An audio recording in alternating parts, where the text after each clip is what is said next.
On the international scene, Russian President Vladimir Putin has signed a decree demanding foreign buyers to pay in rubles for Russia gas from April the 1st.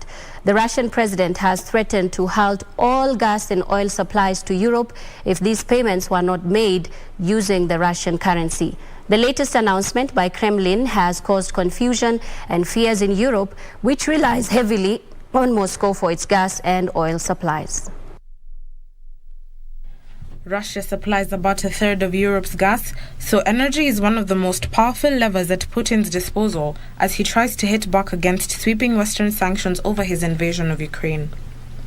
His decision to enforce ruble payments has boosted the Russian currency, which is facing pressure from the sanctions imposed by Europe and the United States. The Russian president has said in order to purchase Russian natural gas, countries must open ruble accounts in Russian banks. It is from these accounts that payments will be made for gas delivered starting from tomorrow. An order signed by Putin set out a mechanism for buyers to transfer foreign currency to a special account at a Russian bank, which would then send rubles back to the foreign buyer to make payment for the gas. He said the switch was meant to strengthen Russia's sovereignty, and it would stick to its obligations on all contracts. Elsewhere, Sri Lankan police imposed a curfew and fired tear gas at demonstrators protesting dire food, fuel and power shortages outside the president's house. Agitated protesters stormed through barricades and were accused of setting fire to a bus on Thursday night. President Gotabaya Rajapaksa blamed the events on extremist elements.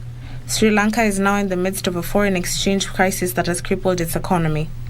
Faced with 13-hour power cuts, a lack of fuel, essential food items and medicines, public anger has reached a new high. The protests outside the president's house began peacefully, but participants say things turned violent after police fired tear gas and water cannons and also beat the people present.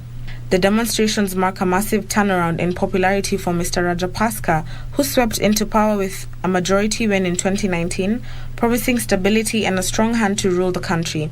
Critics have been pointing to rank corruption and nepotism, his brothers and nephews occupying several key ministerial portfolios, as one of the main reasons for the situation the country has found itself in.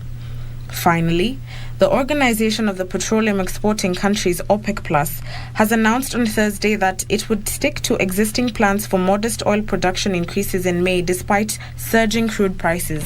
The Oil Alliance reconfirmed the decision to adjust upward the monthly overall production by 432,000 barrels per day for the month of May 2022, according to a statement released after the 27th OPEC and non-OPEC Ministerial Meeting.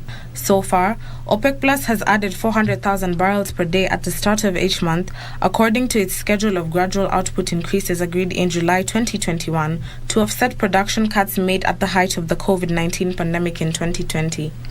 Major oil-consuming nations including the United States, Britain and Germany have recently called on the OPEC Plus countries to further boost their production targets to rein in soaring prices.